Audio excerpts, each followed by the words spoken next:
নমস্কাৰ বন্ধুসকল, মই ঋতুমণি মেধি স্বাগতম জনাইছোঁ আজিৰ নতুন এটা ভিডিঅ'লৈ। আজি আপোনালোকক মই জনাম হাঁহ ব্যৱসায়টোত লাভ কিমান হয়। মই নৱেম্বৰ মাহত মোৰ ফাৰ্মখনত 100টা হাঁহ ভৰাইছিলোঁ। মই 100টা হাঁহ পুহি কিমান লাভ হ'ল মোৰ আৰু কিমানখিনি খৰচ হ'ল এখন বহীত লিখি ৰাখিছিলোঁ। সকলোখিনি তথ্য মই জনাম, গতিকে ভিডিঅ'টো শেষৰলৈকে চাই থাকিব। বহু কথা নজনা আপুনি জানিব পাৰিব। যিসকলে হাঁহ ব্যৱসায় কৰিম বুলি ভাবি আছে তেখেতসকলে এই ভিডিঅ'টো চাই অনুমান কৰিব পাৰিব যে তেওঁলোকৰ লাভ কিমান হ'ব আৰু কিমানখিনি হাঁহ ভৰালে কিমানখিনি পইচা বা মূলধনৰ আৱশ্যকতা হ'ব। মই এইখন বহীতে সকলো ধৰণৰ হিচাপ লিখি ৰাখিছোঁ। কিমান খৰচ হ'ল, কিমান টকা বিক্ৰী কৰিলোঁ আৰু কি আনিলোঁ, কিহত কিমান খৰচা হ'ল। সেয়েহে আপোনালোকে এই ভিডিঅ'টো প্ৰথমৰ পৰা শেষলৈ চাব। মই 100টা পোৱালি প্ৰথমে সোমোৱাইছিলোঁ আৰু 100টা পোৱালি এটাত 45 টকাকৈ লৈছিলে। সেইখিনি সময়ত অলপমান দামটো বেছি আছিলে আৰু মই 4500 টকা মোৰ খৰচা হৈছিল 100টা পোৱালিত। তাৰপিছত মই লগত আনিছিলোঁ প্ৰি ষ্টাৰ্টাৰ, যিটো নেকি ব্ৰইলাৰ দানা হয়, 50 কেজি আনিছিলোঁ, যাৰ মূল্য 2900 টকা। আৰু লগতে মই লৈ আহিছিলোঁ ঔষধ, ORS 4 পেকেট, ভিমাৰেল আনিছিলোঁ আৰু ডাক্টৰচাইন আনিছিলোঁ, এণ্টিবায়'টিক। এইকেইটা ঔষধ খোৱাবই লাগিব কাৰণ পোৱালিকেইটা বহুত দূৰৰ পৰা আহে। অহাৰ লগে লগে আপুনি ORS খুৱাব লাগিব আৰু এণ্টিবায়'টিক দিব লাগিব। আৰু ভিমাৰেলটো হৈছে শক্তিদায়ক। এইকেইটাৰ মূল্য হৈছে 550 টকা। মই 550 টকা ভৰিছিলোঁ। আৰু কেইটামান দিন যোৱাৰ পিছত মই ষ্টাৰ্টাৰ দানা আনিছিলোঁ। এইটো ব্ৰইলাৰ দানা হয়, 2 বেগ আনিছিলোঁ। 1 বেগত 1900 টকাকৈ আৰু মই 2 বেগ অনাৰ বাবে 3800 টকা ভৰিছিলোঁ। আপুনি 1 মাহ 10 দিন 5 দিনলৈ কেতিয়াও বেলেগ দানা নোখোৱাব, মাত্ৰ ষ্টাৰ্টাৰ খুৱাব। অকণমান ডাঙৰ হোৱাৰ পিছতে আপুনি বেলেগ ধৰণৰ দানা আপুনি খুৱাব পাৰিব। অকণমান ডাঙৰ হোৱাৰ পিছত মই ধান আনিছিলোঁ 2 মোন, অৰ্থাৎ 80 কেজি, যাৰ দাম হৈছে 700 টকা।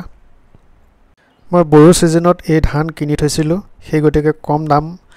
আপুনিও যদি হাঁহৰ ব্যৱসায় কৰিম বুলি ভাবিছে তেনেহ'লে বড়ো ছিজনত যিবিলাক নেকি ধান বেয়া হয়, অৰ্থাৎ বিক্ৰী কৰিব নোৱাৰে বেপাৰীক, সেই ধানবিলাক আপুনি কিনি ৰাখিব। অতি কম মূল্যতে আপুনি কিনি ৰাখিব পাৰিব আৰু তেতিয়া হাঁহৰ লগত বেছি দানা আপুনি ব্যৱহাৰ কৰিব নালাগে। 1 মাহৰ পিছত আপোনাৰ সাধাৰণতে খৰচটো কমি যাব।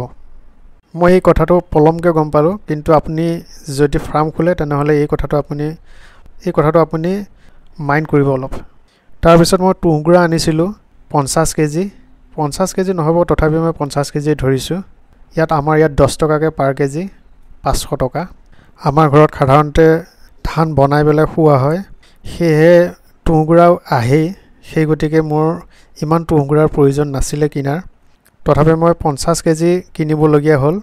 ইয়াৰ পিছত মই 50 দিনৰ পিছত আনিছিলোঁ ষ্টাৰ্টাৰ, ব্ৰইলাৰ ষ্টাৰ্টাৰ 50 কেজি, যাৰ মূল্য 1900 টকা।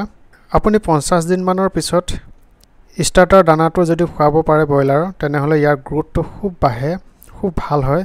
সেয়েহে মই ষ্টাৰ্টাৰ দানা পুনৰ 50 কেজি আনিছিলোঁ। 49-50 ডেইজৰ পিছত আনিছিলোঁ হাঁহখিনি ভৰোৱাৰ। এতিয়া বন্ধুসকল, টোটেল মোৰ কিমান খৰচা হৈছিল আমি চাওঁ আহক। মোৰ টোটেল খৰচা হৈছিল 14,850 টকা আৰু মোৰ মৰ্টেলিটি হৈছিলে 3 পিচ। 3 পিচ মৰিছিল, 100টাৰ ভিতৰত 3 পিচ মৃত্যু হৈছিলে আৰু নাইকিয়া হৈছিলে। মোৰ 97 পিচহে আছিলে। এতিয়া আহোঁ বিক্ৰী আৰু লাভ লোকচানলৈ। মোৰ 55 দিনমানত খুচুৰা বিক্ৰী কৰিছিলোঁ মই 11 কেজি 560 গ্ৰাম।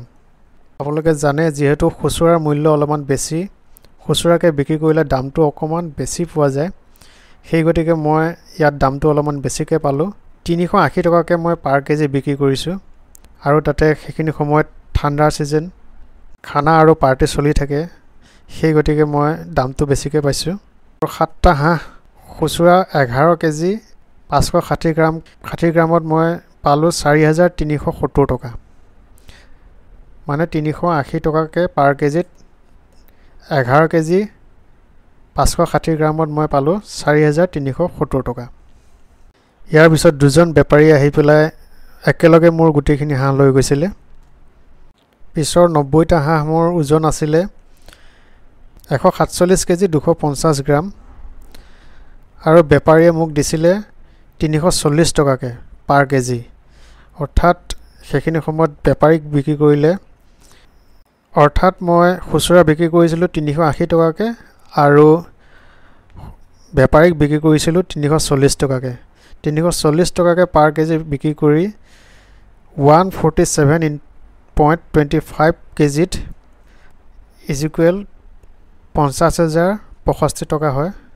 অৰ্থাৎ মই বেপাৰীৰ পৰা পালোঁ 50,065 টকা। আৰু টোটেল বিক্ৰী হৈছে খুচুৰা বিক্ৰী 4,370 টকা। এইটো মই খুচুৰা বিক্ৰী কৰি পেলাই পাইছিলোঁ 4,370 টকা আৰু প্লাছ বেপাৰীৰ পৰা মই পালোঁ 50,065 টকা। কিন্তু মই ইয়াত 50,000 ধৰিছোঁ, 50,000 ৰাউণ্ড ফিগাৰ ধৰিছোঁ। মানে টোটেল হ'ল বিক্ৰী 54,370 টকা। এইটো টোটেল বিক্ৰী, যিটো নেকি খুচুৰা আৰু বেপাৰীক প্লাছ কৰি পেলাই হৈছে। মই বেপাৰীৰ পৰা পালোঁ 50,000 আৰু খুচুৰা পালোঁ 4,370 টকা। খুচুৰাকৈ বিক্ৰী কৰিলে সাধাৰণতে লাভ অলপ বেছি হয়।